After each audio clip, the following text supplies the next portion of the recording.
LUTs give you a lot of freedom in production, and today we're looking at a new LUT system from Hollyland called the Lark Max, which is why I'm so far from the camera.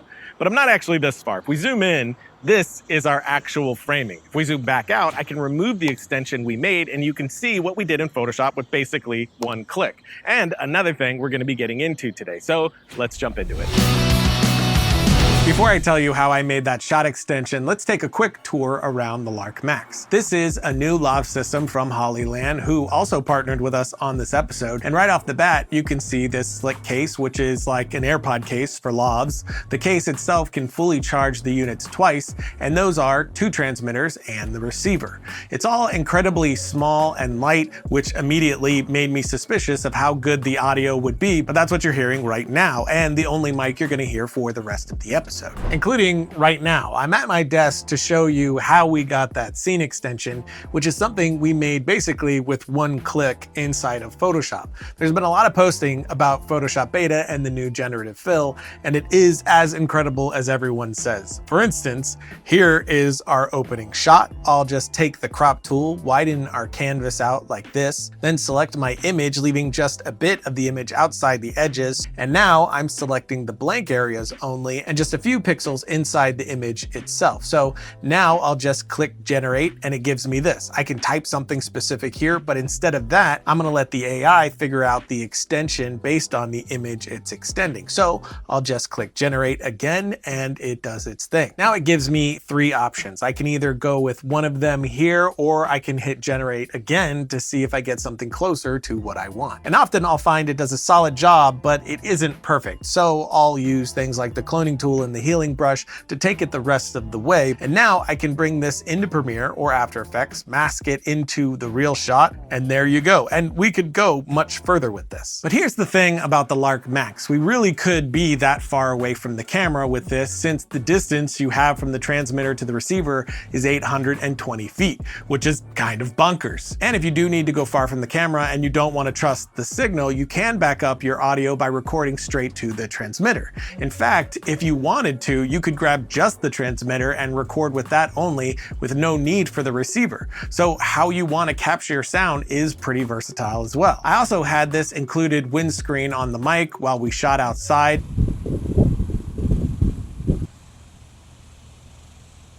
It did an amazing job, but something I like even more is the built-in ENC noise canceling. Let's take a listen with it on and off to see how effective it is.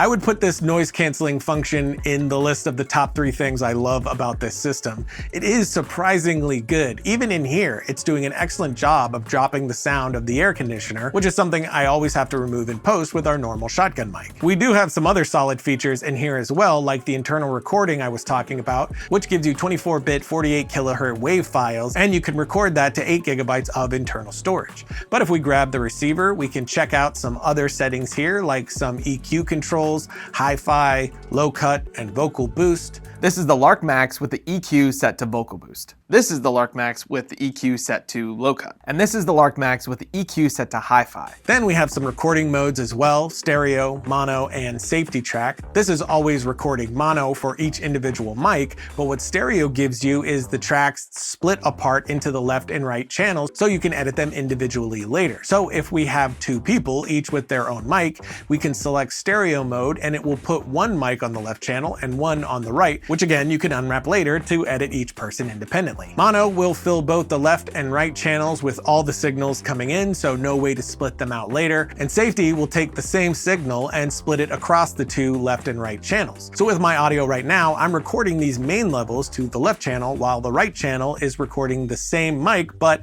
at -6 dB. That way, if I get loud and my audio peaks in the main, you have that backup to restore that moment later. Splitting those mono tracks out is incredibly simple too. In Audition, I'm just gonna right click and select extract channels to mono files, and now I have those 2 that I can edit individually. And in Premiere, it's even easier. If I double click on my file here, I can see the 2 channels right away, and when I bring them into the timeline, Premiere knows these are 2 separate mono tracks and gives them each their own channel. But hey, since we're back at the desk, let's f around with Photoshop a little bit more. Something else that I've been using this for is removals. We did an episode a while back talking about removing things from your shot, like lights with this shot here. And Photoshop has always been great for this, but this is so much better now. So I can again select my object here by drawing around what I want to remove, then hit generate, and there we go. I have that light here that I still need to get rid of, which will be very easy to do. Then I could keep going with this shot if I wanted to, because you can actually tell Photoshop to put things into your shot that didn't exist there before. So I could select this area here, click generate, and type something like night sky, and I get some pretty insane options back just as easy as that. Or select this area here and type something like car,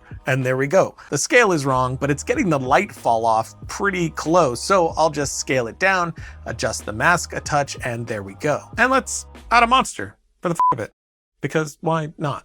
Generative fill doesn't do great with this sort of thing yet, as you can see, but this is still beta, and if we keep going, we can get to something like this, which is a decent starting point. So now I can make some adjustments to make it fit better, and if I wanted, at this point, I could take it into After Effects and use the puppet tool to actually give it some movement and have a pretty great horror moment. Speaking of horror, I've always found lavs to be a bit of a nightmare to rig on an actor, but the Lark has some great options. Of course, you can connect a lav mic right to the transmitter here and go the more traditional route, but you also have the great mic on the transmitter that you're hearing right now. And to mount this, you have another one of my 3 favorite things here. It's magnetic mounting. You can remove this magnet from the clip and place that inside your shirt, then snap it right on. This, of course, is if you don't mind seeing it in your shot. Or with a shot like this, where you can hide it out of the camera's view. You also have the clips on it as well for any other kind of mounting, which the receiver has the same clip, which can also be mounted right to your cold or hot shoe. And of course, you can connect the receiver right to your camera,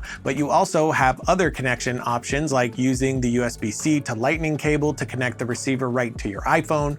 Then a 3.5mm to audio cable is included, so you can connect to other devices like an iPad or other mobile devices. And this receiver has a great menu that's very simple to use. You'll see the mics you have in play can adjust their volume, so no need to jump to the transmitter to change any plus or minus dB issues. And it's touchscreen as well, with a screen lock option to prevent any unwanted changes. Speaking of unwanted, I have a picture of Josh here. So let's take this and see if we can make him look a little bit cooler. So I'll select his face and click generate to get some face tattoos, which goes horribly, horribly wrong. It just replaces his entire face, which, I mean, you know, improvement. But we just want tattoos. So we'll go back, select just this area here, hit generate with tattoos, then I'll do another, a couple more, and I think he's ready to start his music career. But you know what, let's give him a cigar and maybe, you know, some lovely hair. Maybe one more tattoo up here, because why not? And we have one hell of an improvement.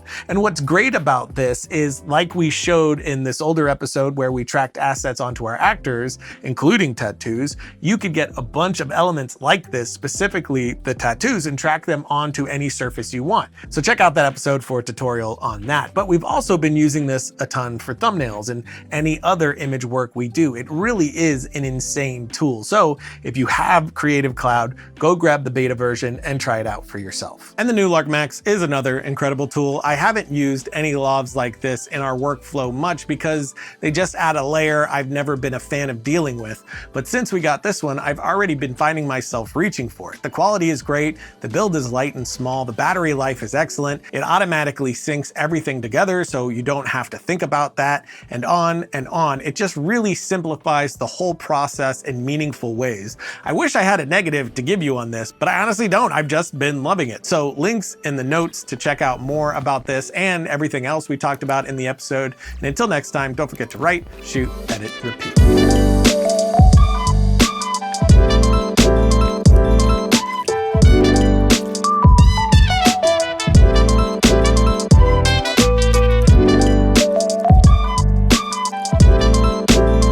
See you later. Ta-ta.